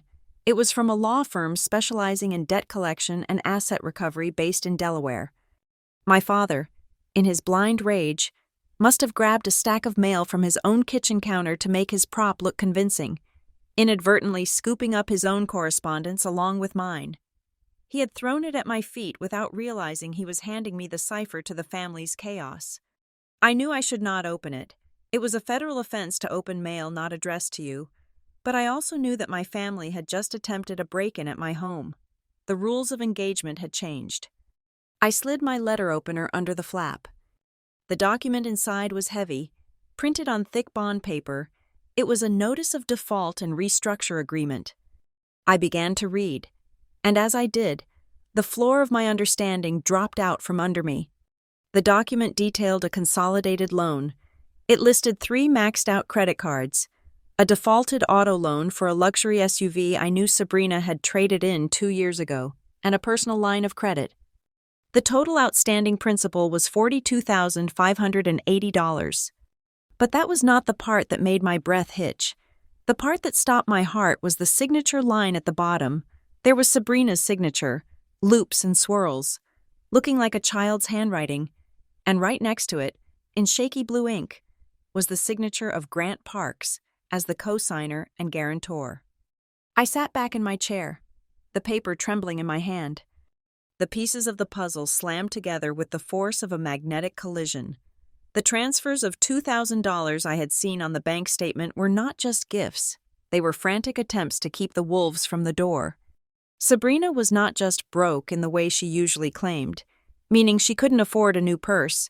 She was insolvent. She was drowning. And because my father had co-signed for her lifestyle to keep her happy, to keep her as the golden child, he had tied his own financial neck to her sinking stone.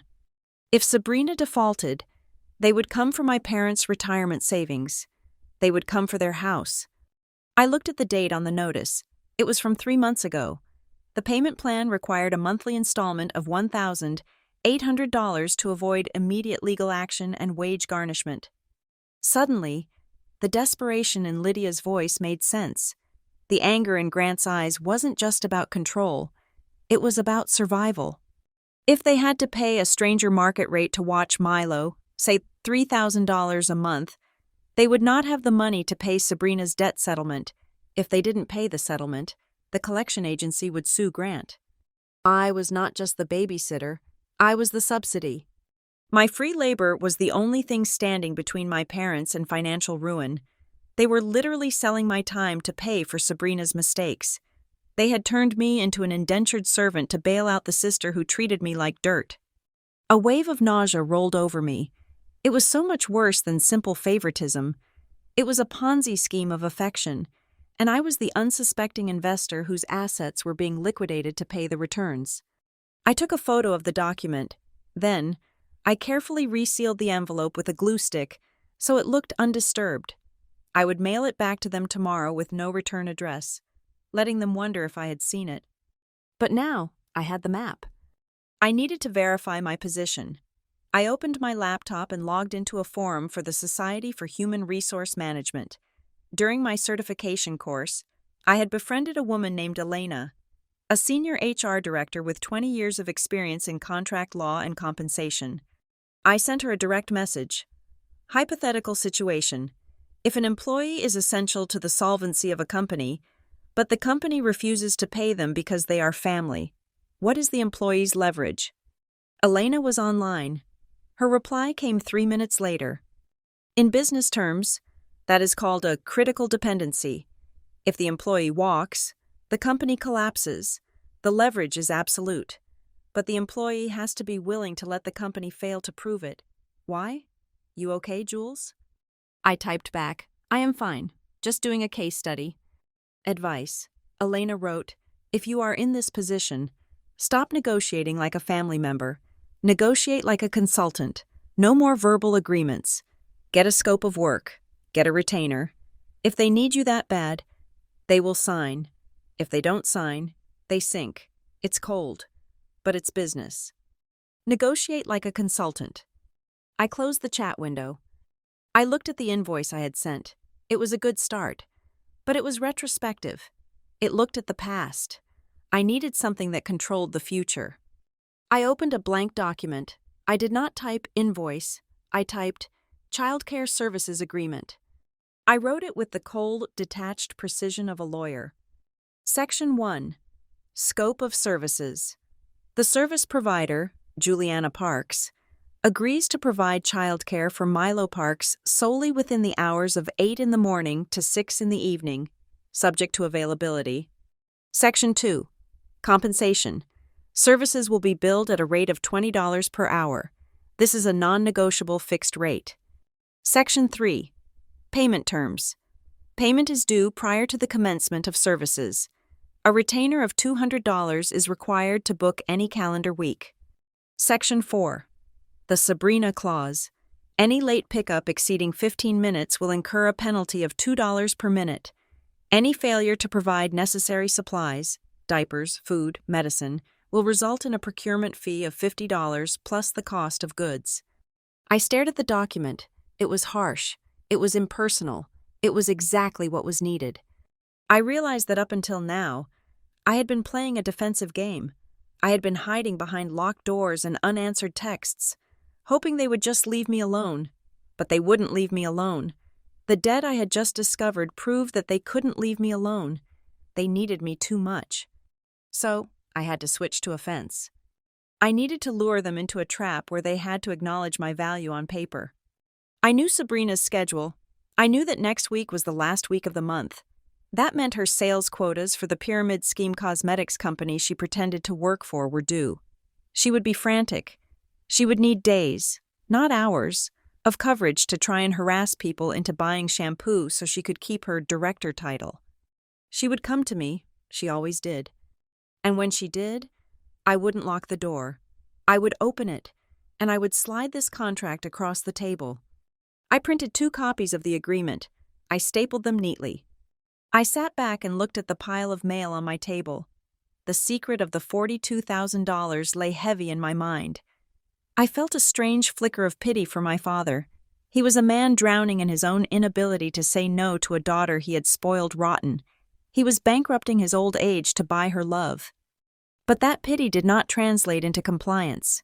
If anything, it steeled my resolve. If I gave in now, I wasn't helping them.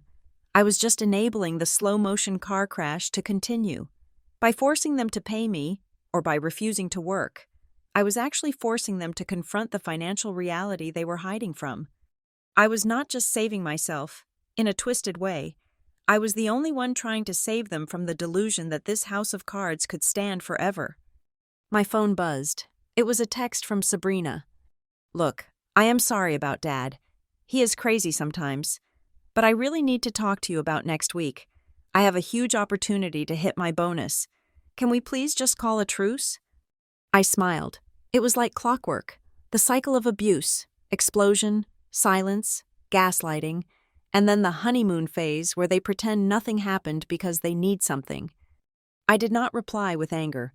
I did not reply with the option A or option B ultimatum. I typed, "Come over tomorrow at 10, alone. We need to sign some paperwork." "Paperwork?" she replied instantly. "Like the invoice?" "No, I wrote, "A solution. If you want me to watch Milo next week, you will be here at 10. I put the phone down.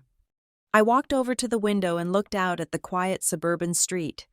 The sun was setting, casting long shadows across the driveway where my father had stood screaming only hours before. I felt a shift in the atmosphere. The fear was gone. The hurt was calcifying into armor. I knew their secret. I knew their weakness. And tomorrow, for the first time in my life, I was going to dictate the terms of my own existence. The doormat was gone. The auditor was in charge now. Tuesday arrived with the gray, oppressive heaviness of a winter storm front moving in. At 10 o'clock in the morning, exactly as I had stipulated, Sabrina's car pulled into my driveway. She did not park in the street. She pulled right up to the garage, a habit of entitlement she could not seem to break. I watched her walk to the door. She was not carrying Milo. This was a negotiation, not a drop-off. She wore oversized sunglasses, likely hiding the puffiness of stress or a hangover, and clutched a designer handbag that I now knew was financed by our father's retirement fund. I opened the door before she could knock. The new deadbolt clicked loudly, a mechanical reminder of the new regime. "Come in," I said, stepping back just enough to allow her entry but blocking the path to the living room. "We will sit at the kitchen table." Sabrina pulled off her sunglasses. Her eyes were rimmed with red. She looked around the apartment as if expecting to see traps on the floor. "Jules, this is ridiculous," she started, her voice whining in that pitch that usually made our mother open her wallet. "I have a huge promo week. I need to move $3,000 of inventory, or I lose my director status. I just need you to watch Milo Wednesday through Friday. 3 days. That is it." I did not respond to her emotion. I walked to the table where the 2 copies of the Child Care Services Agreement lay side by side, crisp and white. "Sit down," I said. She sat, huffing a sigh that was meant to convey how burdened she was by my unreasonable behavior. "I need you to read this," I said, sliding a pen across the table. "And then I need you to sign it." Sabrina picked up the document. She scanned the first page, her eyebrows knitting together. "A retainer?" she asked, looking up at me in disbelief. $200? You want me to pay you to watch your own nephew? "I want you to pay a service provider for labor," I corrected, "and the rate is $20 an hour. That is still $10 below the market average for rush jobs."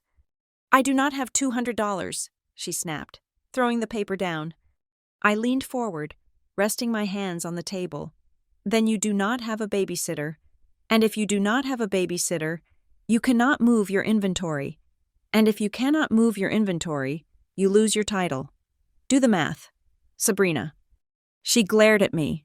Then, she did exactly what I knew she would do. She pulled out her phone and called Lydia. She put it on speaker, of course. "Mom, she is making me sign a contract," Sabrina wailed. "She wants a retainer. She is acting like I am hiring a stranger." Lydia's voice crackled through the phone, sharp and tinny. "Juliana, have you lost your mind? You cannot make your sister sign a legal document. It is offensive. It is a violation of family trust. Tell her to stop this nonsense immediately." I spoke clearly toward the phone. "Mom, the locks are changed. The price is set. If Sabrina wants to leave this house with a confirmed babysitter, she signs. If not, she can leave. Those are the options." There was a silence on the line. Lydia knew she could not force the door. She knew she could not physically make me do it. For the first time, her authority was hitting a wall of absolute non-compliance. "Just sign it," Lydia hissed, her voice dripping with venom. "We will deal with this later. Just get the coverage. Sabrina, we cannot afford for you to lose the director bonus." "We cannot afford—" The words hung in the air, heavy with the secret knowledge of the debt notice I had read. Sabrina grabbed the pen. She scribbled her signature at the bottom of the page with aggressive, jagged strokes. "There," she spat. "Happy?" I picked up the document. I checked the date. I checked the signature. "I need the retainer," I said, holding out my hand. "Venmo is fine." Sabrina's face turned a violent shade of pink.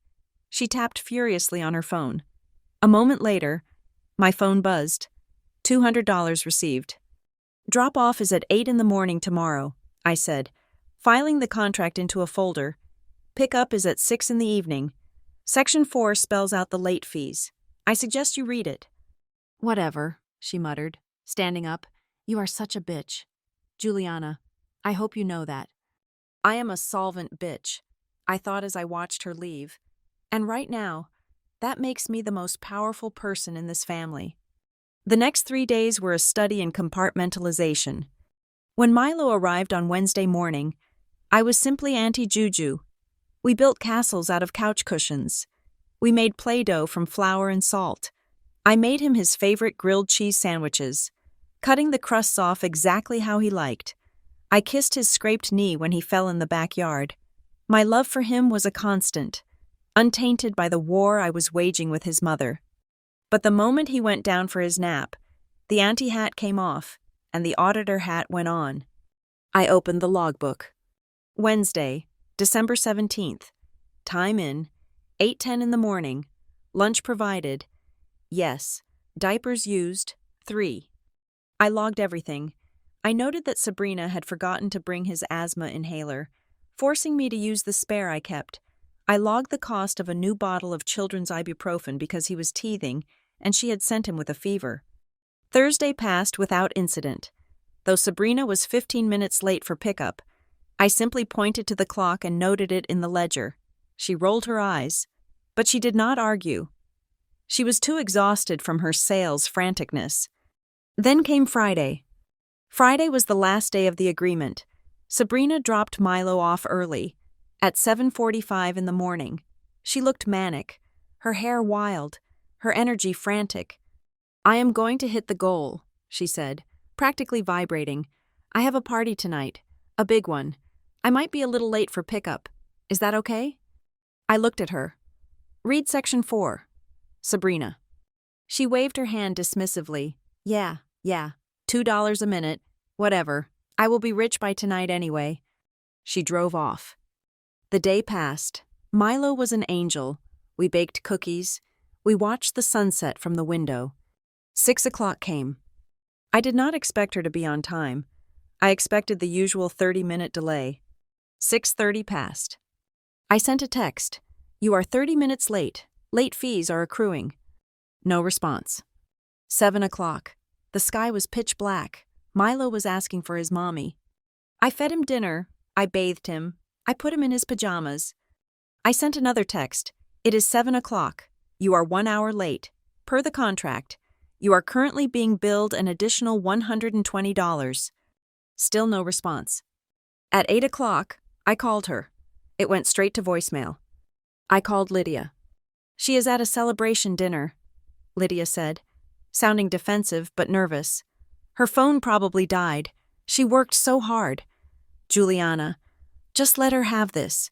She will be there soon. She is racking up penalties. Mom, I said calmly, and if she is not here by 9, I am initiating the overnight protocol. What is the overnight protocol? Lydia asked, fear creeping into her voice. It means I charge the emergency overnight flat fee of $300, plus the hourly rate for tomorrow until pickup. I said, You cannot do that, Lydia shrieked. I hung up. 9 o'clock came, no Sabrina. I did not pace. I did not cry. I did not worry that she was dead in a ditch, because I saw her friend post a video on Instagram of Sabrina doing shots at a bar downtown. She was alive. She was just choosing to ignore her child because she assumed I would fold. She assumed that because I was family, the contract was just a piece of paper. She assumed that eventually, I would just sigh and say, It is okay. She was wrong. I put Milo to bed in the guest room. I read him Goodnight Moon. I turned on the nightlight. Then I went to my laptop. I opened the spreadsheet. I calculated the late fees from 6 o'clock to midnight. 360 minutes. $720. I added the overnight fee. $300. I added the projected Saturday care hours. She was racking up a bill that would wipe out whatever bonus she thought she was earning. I slept soundly. I knew exactly where I stood.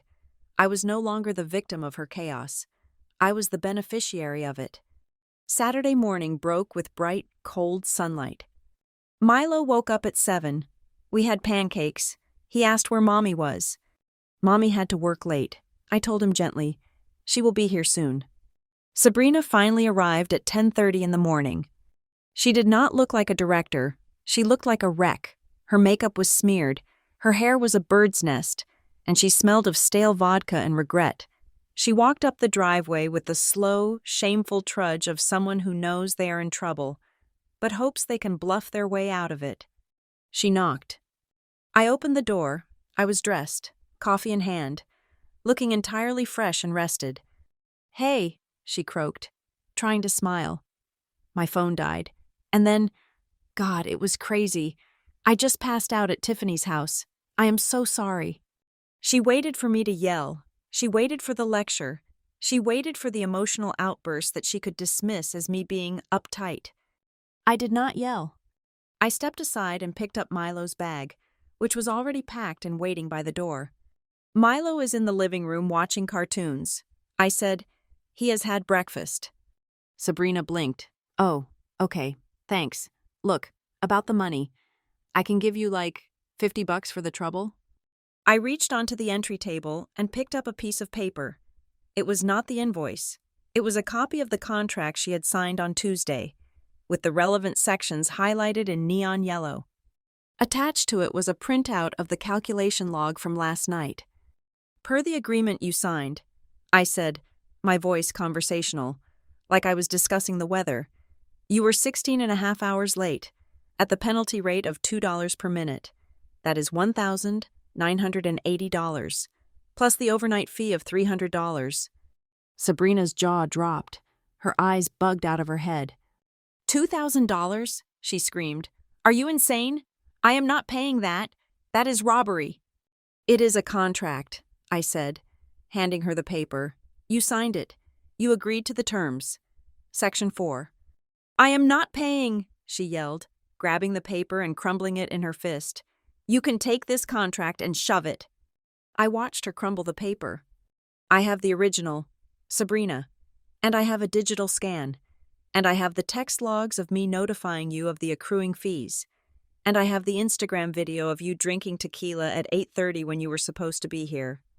I leaned in close, so she could smell the coffee on my breath, so she could see that there was absolutely no fear in my eyes. And Sabrina, I added, my voice dropping to a whisper, I know about the debt consolidation loan. I know about the $42,000.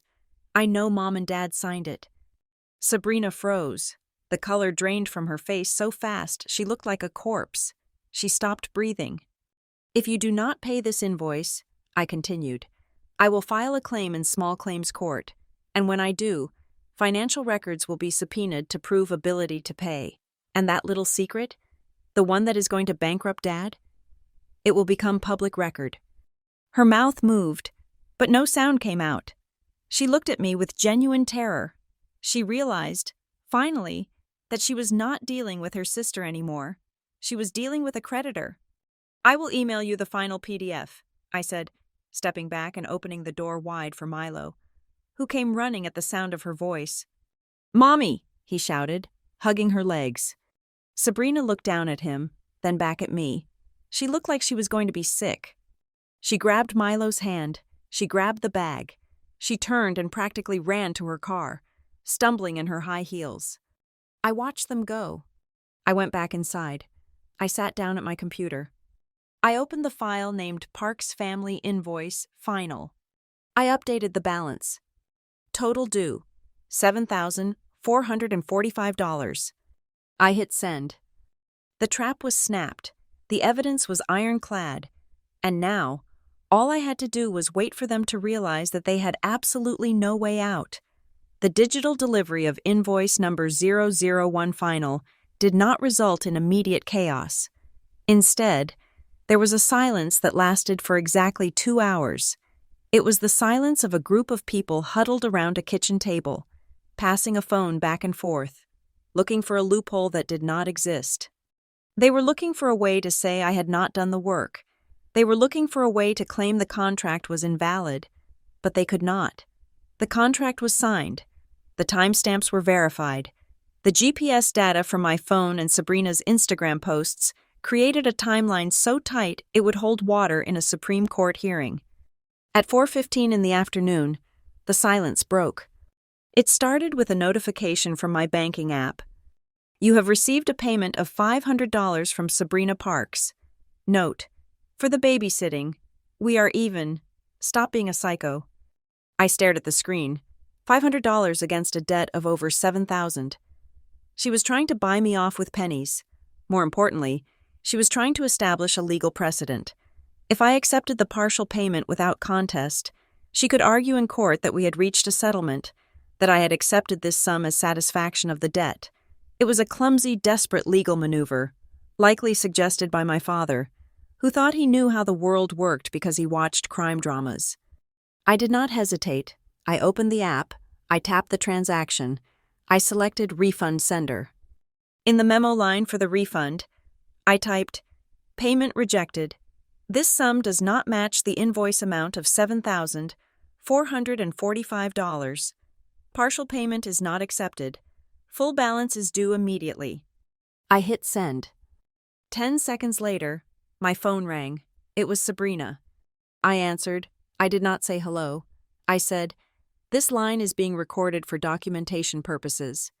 "You returned the money!" she screamed. Her voice was raw, fraying at the edges. "I do not have $7,000. Juliana, nobody has that kind of money. You are trying to ruin me." I kept my voice low and even. "You signed a contract. Sabrina, Section 4 clearly outlined the penalties. You chose to stay out until 10:30 in the morning. You chose to ignore my warnings at 6, 7, and 8 o'clock at night. This is not me ruining you. This is you purchasing a service you cannot afford." "It is extortion," she wailed. "It is accounts receivable," I corrected. "And since you have refused to pay the invoice and attempted to bypass the formal demand with an insufficient sum, I am moving to the next step." I paused to let the words sink in. "I am preparing to file a claim in the county small claims court." I said, "The limit for claims is $10,000. Our dispute fits perfectly within that jurisdiction." "Go ahead," Sabrina shouted, though her voice wavered. "Sue me. I have no money. The judge will see that I am a single mom, and you are just a greedy sister." I took a deep breath. This was the moment. This was where I pulled the lever I had discovered in the mail. "That is fine. Sabrina, if you have no money, the court will conduct a financial examination to determine a payment plan. This is a standard part of the discovery process. They will subpoena your bank records. They will subpoena mom and dad's records, since they have been financially supporting you." I heard a sharp intake of breath on the other end. It wasn't Sabrina. It was Lydia. She was listening. And I continued, mercilessly, "When the court reviews those records, they will see the transfers, they will see the co-signed loans, and more importantly, the debt consolidation agency that holds Dad's $42,000 loan will be notified of a new legal judgment against the guarantors." The silence on the line was absolute. It was the sound of air being sucked out of a room. I knew enough about debt consolidation agreements to know that most of them had a clause regarding further legal liability. If Grant and Sabrina were sued, it could trigger a default on their massive loan. It could cause the house of cards to collapse instantly. "You know?" Lydia's voice whispered. It was weak, terrified. "I know.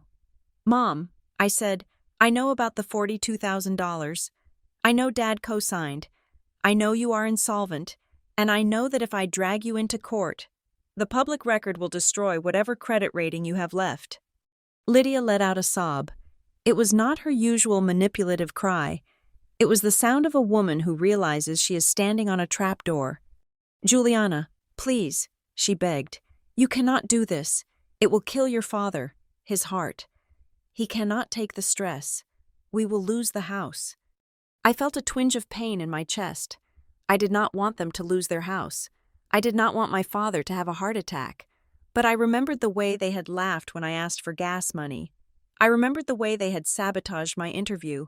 I remembered the years of being treated like an appliance. "I am not doing this. Mom," I said, hardening my heart. You did this. You built this financial disaster to enable Sabrina, and you used me to patch the holes in the hull. I'm just stopping the leak. What do you want? Grant's voice came on the line. He sounded old, defeated. He was not yelling anymore. He sounded like a man who had been outmaneuvered and knew it. I want to be paid, I said, but more than that, I want this to end. I want a formal separation of our financial and labor-based relationship. We do not have $7,000, Grant said. We literally do not have it. Jules. I looked at my spreadsheet. I knew they didn't have cash, but I knew what they did have. Then we need to meet, I said. Not at your house, not at mine. We will meet at the community center on 4th Street. They have private study rooms. Tomorrow at 2 o'clock in the afternoon. We will be there, Grant said. And one more thing, I added. Do not bring Milo. This is business. If I see Milo, I walk out, and I file the court papers within the hour. I understand, Grant said. I hung up. I sat there for a long time, looking at the black screen of my phone. I had won. They were begging. They were terrified. The power dynamic had shifted so completely that the earth beneath us had inverted. But I did not feel triumphant. I felt exhausted. I felt the profound sadness of realizing that the only way to get my family to respect me was to hold a gun to their financial heads. I spent the rest of the evening preparing. I did not just print the invoice. I prepared a settlement agreement. I knew they couldn't pay the full $7,445. If I forced them to pay that, they really would lose the house, and despite everything, I was not vindictive enough to make my parents homeless. But I needed a pound of flesh. I needed something that would hurt enough to ensure they never, ever asked me to babysit again. I researched the value of Sabrina's car. I researched the value of the few assets they had left. I drafted a document titled Final Settlement and Release of Liability. It laid out a payment plan, but not just for money. It demanded a public admission of the debt. It demanded a retraction of the lies they had spread to the family. I printed it out. Then, I went to my closet. I pulled out my interview suit, the one I hadn't been able to wear because of Milo. I hung it on the doorframe. I polished my shoes. I was going to walk into that meeting not as their daughter, not as the doormat, and not as the free babysitter. I was going to walk in as a creditor. I slept surprisingly well that night. The dread that had defined my life for 3 years, the dread of the phone ringing, the dread of the imposition, was gone. I held the keys to the kingdom now. The next morning, I received a text from Aunt Sarah. Your mother told me everything. I am praying for you. Juliana, I hope you find peace. It was passive-aggressive, sure, but the tone was different. It wasn't scolding. It was cautious. Lydia had clearly told her that I was not to be trifled with. The flying monkeys had been grounded. At 1:30 in the afternoon, I packed my briefcase. I put in the contract, the invoice, the settlement agreement, and the photos of the debt notice I had discovered. I drove to the community center. I rented room B. It was a small room with a gray table and 4 plastic chairs. It smelled of floor wax and old books. It was perfectly neutral. I sat at the head of the table. I placed my documents in a neat stack. I folded my hands. At 1:55, the door opened. Grant walked in first. He looked 10 years older than he had last week. His shoulders were slumped. He wore his Sunday suit, which hung loosely on his frame. Lydia followed. She had been crying. Her makeup was applied thickly, but it couldn't hide the swollen eyes. She clutched her purse to her chest like a shield. Sabrina came in last. She looked small. The bravado was gone. She wasn't wearing her director outfit. She was wearing jeans and a sweatshirt. She wouldn't look at me. They sat down in the 3 chairs opposite me. It looked like a tribunal. I did not offer them water. I did not ask how they were. Thank you for coming, I said. My voice was steady, projecting well in the small room. We are here, Grant said gruffly. Let's get this over with. How much do you really want? Juliana? 500? 1,000? Just tell us the number so we can go beg the bank for it. I placed my hand on the stack of papers. It is not just about the number, Dad, I said. It is about the principle. You stole 300 hours of my life. You jeopardized my career. And you lied to me about your own financial reality while funding Sabrina's delusions. Sabrina flinched. I opened the folder. The total debt is $7,445, I stated. Lydia made a small, whimpering sound. However, I continued, looking at each of them in turn. I am willing to offer a settlement. I am willing to waive the punitive damages and the late fees. They looked up, hope flashing in their eyes. But, I said, raising a finger, there are conditions, 3 conditions, and they are non-negotiable. If you refuse any of them, I leave this room and I go straight to the courthouse to file the full claim. What conditions? Sabrina asked, her voice barely a whisper. I slid the settlement agreement across the table. Condition 1, I said, you will pay me the base rate for the hours worked. That totals $2,400. You have 30 days to pay it. I do not care what you have to sell to get it. Sell the designer bags. Sell the golf clubs. But I get my cash. Grant nodded slowly. 2,000. We can try. Condition 2. I continued. I pulled out a pre-written letter. This is a formal apology. It states that I have provided excellent care for Milo, that I have been unfairly treated, and that the rumors about me being greedy or unstable are false. You, Sabrina, will post this on your social media. You, Mom, will email this to the entire family list, and you will not delete it. Sabrina's eyes widened. That is humiliating. So was having my nephew walk in on my job interview without pants. I countered. Do you want to go to court, Sabrina? Do you want the debt collectors to know where you live? She looked down at the table. I will post it, she whispered. And condition 3? Lydia asked, bracing herself. I took a deep breath. This was the most important one. This was the one that would set me free. Condition 3 is a binding legal severance of care, I said. I pushed the final document toward them. This states that I, Juliana Parks, am permanently retired from all childcare duties. I will never watch Milo alone again. Not for 5 minutes. Not for an emergency. Not if you are dying. If you need a babysitter, you hire a professional. If you drop him off at my house, I will call Child Protective Services and report him as abandoned. Lydia gasped. You would not... Try me, I said. I stared at them. I saw the realization sink in. They were losing their crutch. They were losing their buffer. They were going to have to face the reality of raising a child and managing their debt without my free labor to subsidize it. Sign it, I said, handing Grant the pen. Grant looked at the paper. He looked at Sabrina, who was weeping silently. He looked at Lydia, who was pale and shaking. Then he looked at me, and for the first time in my life, I saw something other than disappointment in his eyes. I saw fear, and I saw respect.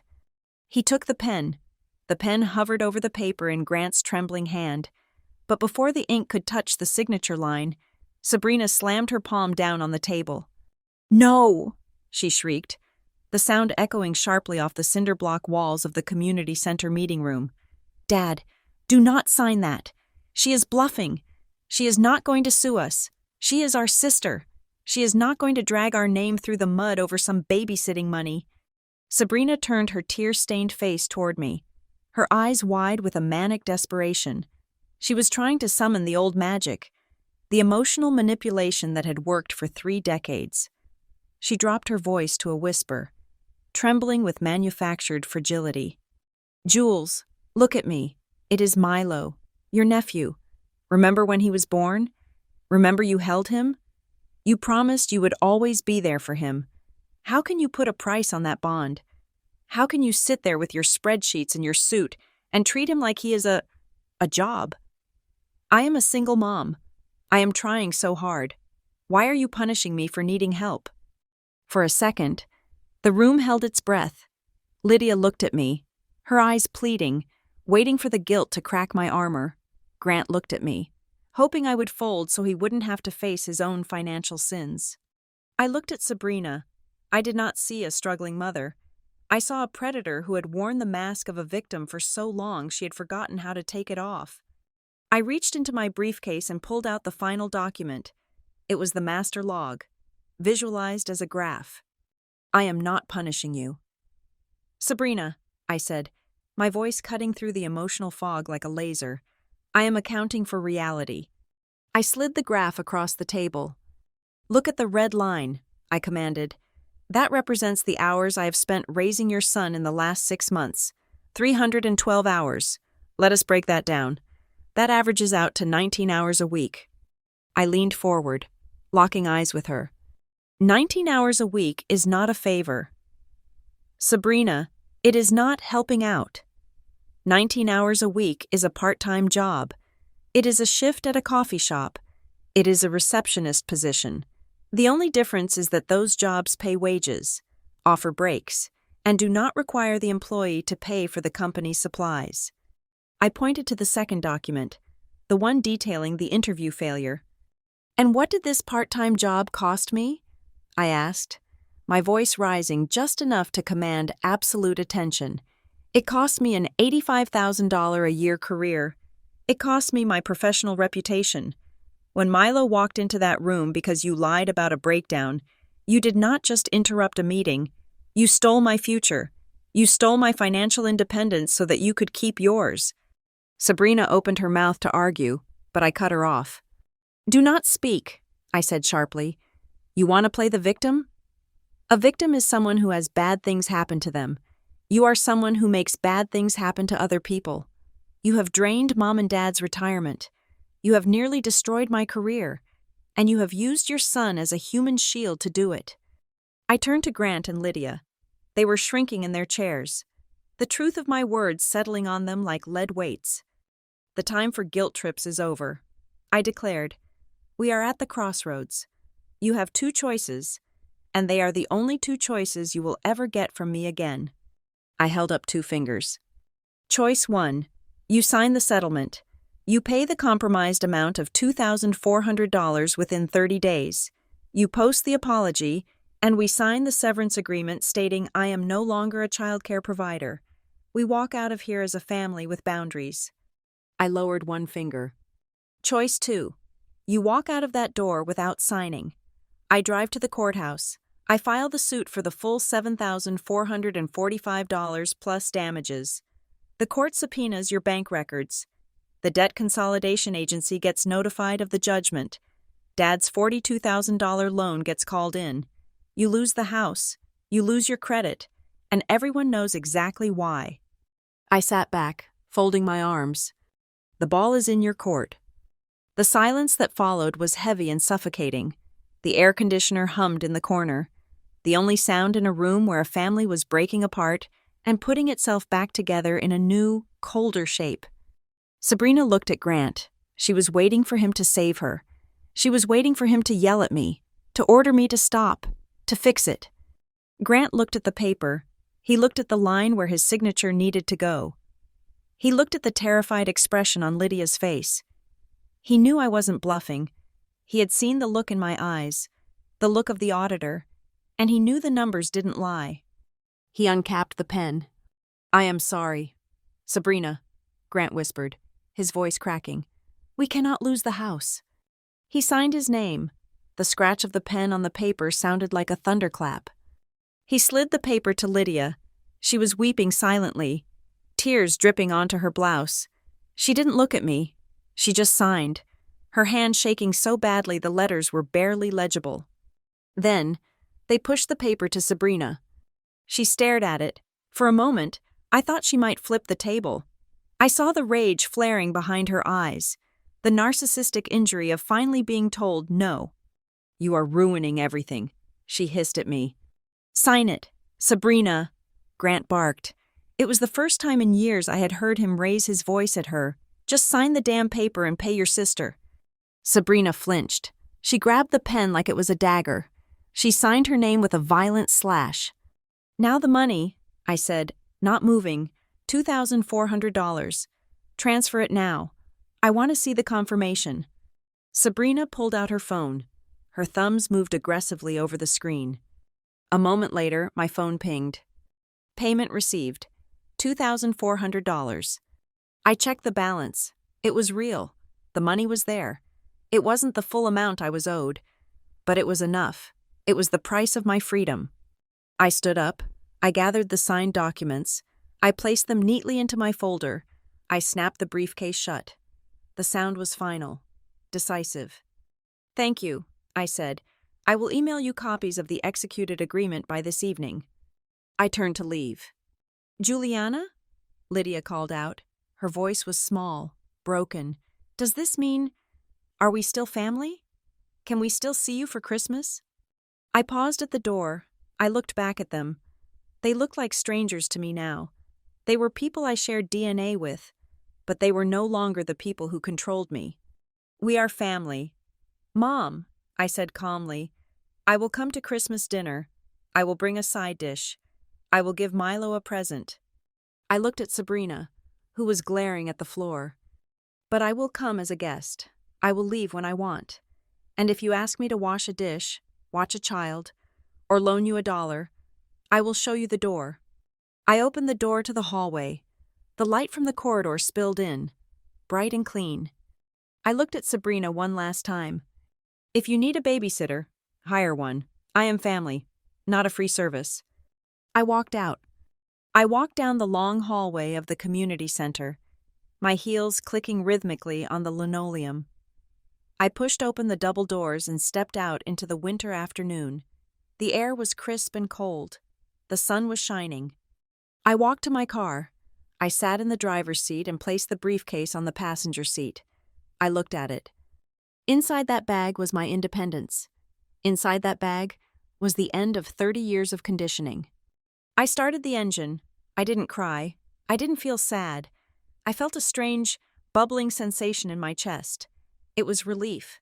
It was the feeling of a heavy pack being lifted off my shoulders after a long uphill hike. I pulled out of the parking lot. I drove past the grocery store where I used to buy Milo's milk with my own money. I drove past the park where I used to push him on the swings while Sabrina got her nails done.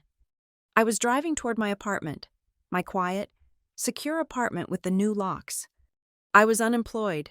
I had burned bridges. I had forced my parents to confront their financial ruin. But as I merged onto the highway, I realized something. I had never been richer. I had my time back. And for the first time in my life, every single minute of it belonged to me. Thank you so much for listening to this story. It was a long journey for Juliana, but she finally got the justice she deserved. I would love to know where you are tuning in from today. Are you listening while driving, cooking, or maybe relaxing after a long day? Please let me know in the comments below. Let's get a conversation going. If you enjoyed this story and want to hear more revenge dramas like this, please make sure to subscribe to the Lila Revenge Stories channel, hit that like button, and smash the hype button to help this story reach even more people. Your support means the world to us. See you in the next video.